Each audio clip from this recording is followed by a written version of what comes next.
Hey, what's up guys? Welcome back to the channel. In today's video, we're going to be building a ramp, but we're also going to be hanging the smallest, cutest little gate that I think I've ever hung. I think it's the smallest one. I'm pretty sure. I had to get super intuitive to hang this little gate. I only had enough room for one gate jack, not two, so like I said, I had to get pretty intuitive. Pretty neat.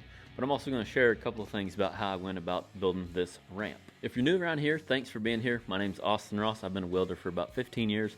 Here on this channel, I share tips and tricks for welding, and I share projects that I do. If you don't know about it, check out our website, arosswelding.com, and our trade school website, arosswelding.school.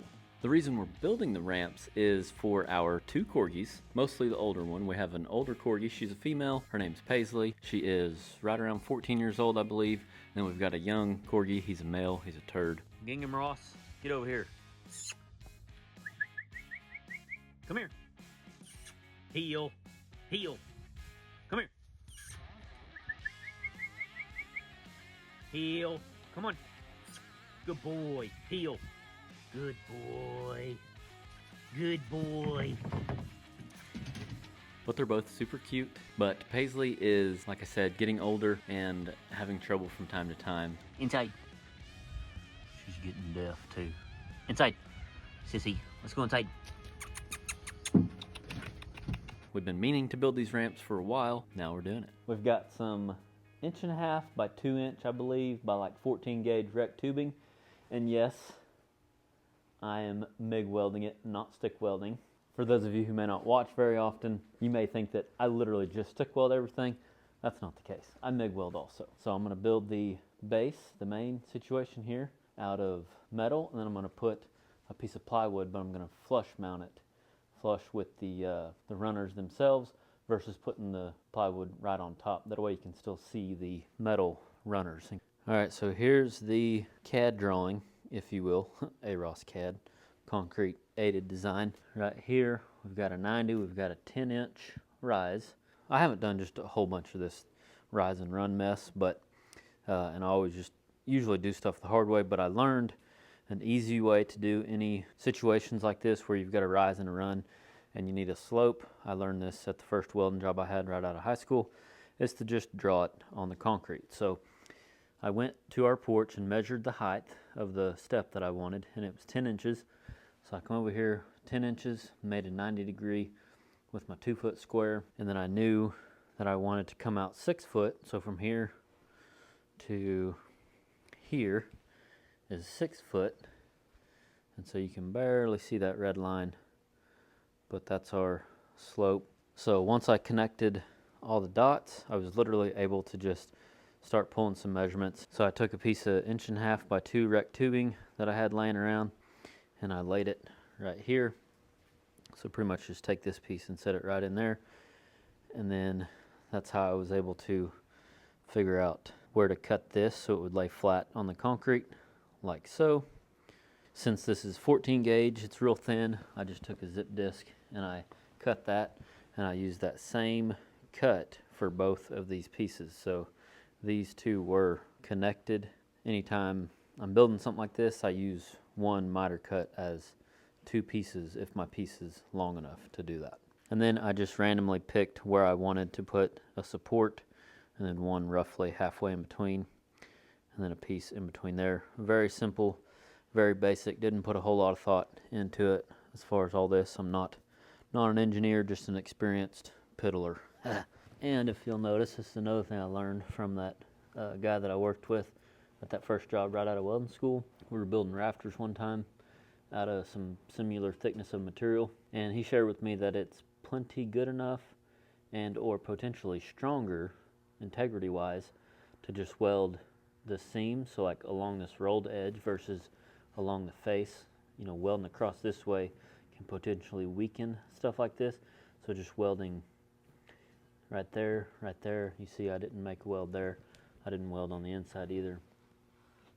And I've done that on both sides. All right, enough jibber jabber for now. What I wanted to show you was, once I got to this point, I'm going to show you an easy way to put in the cross members, because I want to put in 1, 2, 3, 4 cross members to support my plywood that's going to be in the middle. But rather than doing it all on the ground, I'm going to show you an easier way right now. All right, so our ramp's gonna be 4 foot wide, just wide enough. Inside to inside is gonna be just wide enough for a sheet of plywood.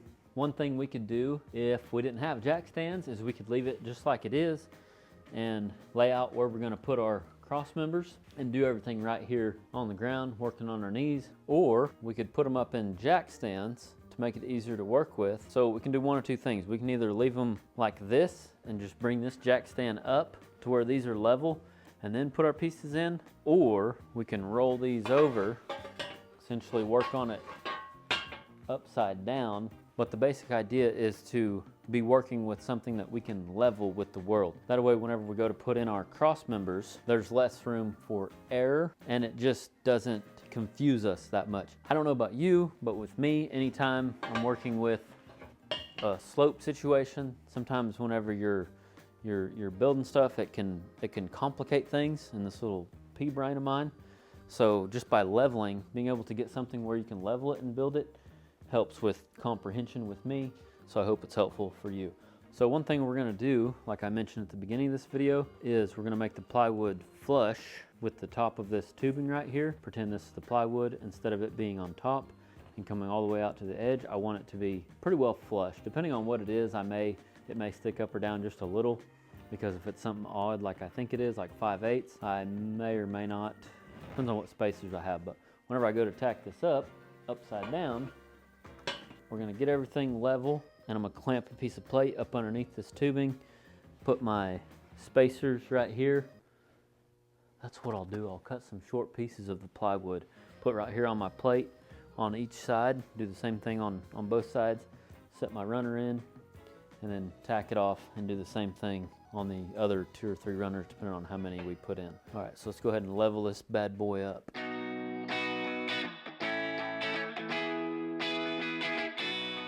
Now, pretty sure this 4 foot level is exactly 4 foot, so I'm gonna put it like so. Do the same with this one. Like so. Check this side. Like so. Now we need to check our cross measurement. 87 3/4 roughly. This just got to be close because them corners that I'm hooking onto down there isn't the same as each other. That one's a little more rounded, but that's getting down to the nitty gritty. What did I say? 87 3/4. So we need to take, this one's 86.5. So 87 and a 8 roughly. 87 and an 8 to come on downtown.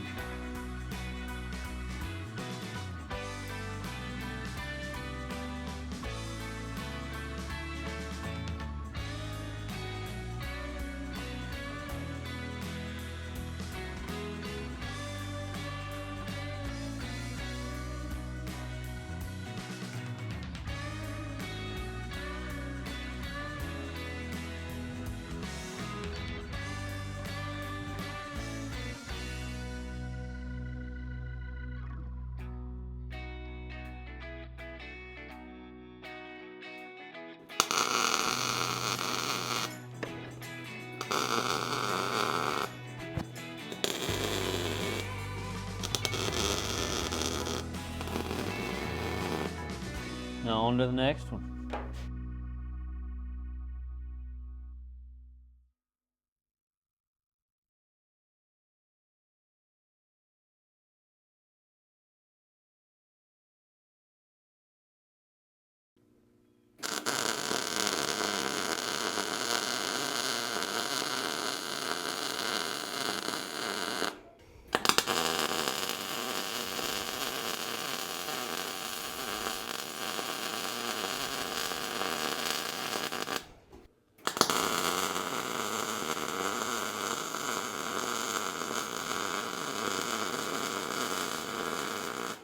Here's the ramp all installed. Installed as in just sat here, and I threw the plywood, or cut the plywood to length and then threw the plywood in here. It's not fastened to the concrete or nothing, but I do plan on screwing the wood down to those cross members that we welded in. But super excited about this ramp. It's going to be so nice for Paisley to go down this ramp, and then we actually built another ramp to go to the fenced in backyard. Super nice. All right, so here it is, the thing I'm most excited about, the smallest gate that I've ever hung. So what I've done here is I took a 332 7018 welding rod, busted the flux off of it, put a little arch in it, and tacked it to the top of the gate. And then I took this one gate jack and stuck this bolt through the top and kind of got it balanced, and then hung it just like I would any other gate. It worked pretty well. This is a very, very fun gate to hang.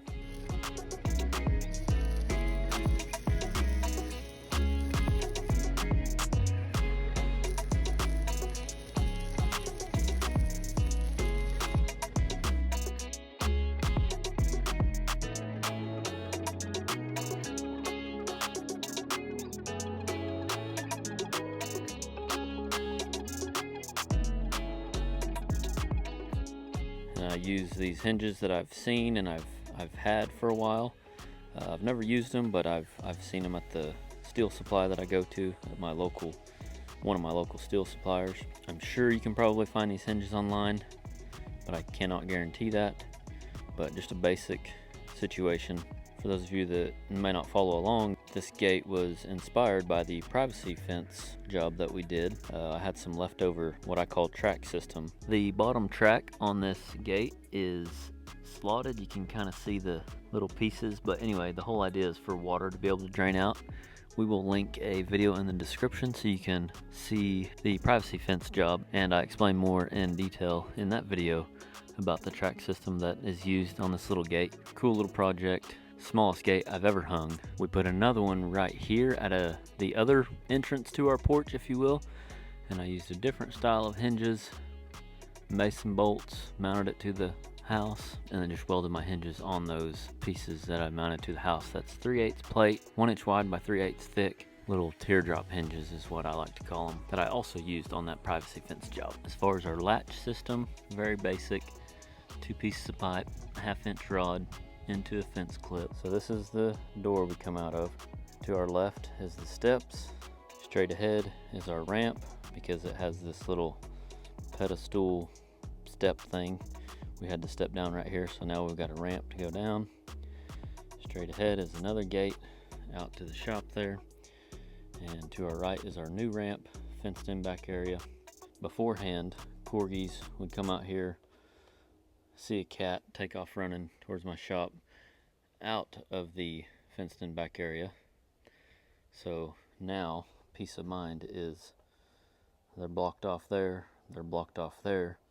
They comfortably walk down the ramps into the backyard, do their business, come right back in. Fun little project, so satisfying to have it done. I hope you enjoyed it. I hope you learned something. Check out our website, arosswelding.com, and our trade school website, arosswelding.school. I'm actually very excited to share with you a couple of products that we now have in the store. Kayla is my wife. She is constantly on the hunt for products that I use and that I believe in, because that's one of our goals with the Ross Welding store, is to carry quality products, try to make your money go further is the whole idea, get more bang for your buck. So therefore buying a quality product versus buying 3 cheaper products because you wear them out, etc. So anyway, iron laces is one of them. That's the hat that I've been wearing in this video. The set of laces that I have in my boots right now are the second set of laces that I've used. The first set I actually cut in half to use in a less eye-hold shoe, a shoe that needed a shorter lace is what I'm trying to say. My point being, the first set outlasted the last pair of boots I had. I've had these for almost a year. The laces that come with these boots tend to break over time just from literally tightening them, not to mention welding and sparks landing on them. So this is a product that I firmly believe in, and I'm excited that we carry in the Ross Welding store. There's also a couple of other new products that would make some really good Christmas gifts that you should check out over there on our website. You can find all this that I'm talking about on our website, arosswelding.com. I hope you have an awesome weekend. If you have any questions about anything we've talked about in this video, you can text me at 405-643-7176. If I don't text you back immediately, I will text you back as soon as I can. Thank you for watching. Thank you for all your support, And remember, learn something every day.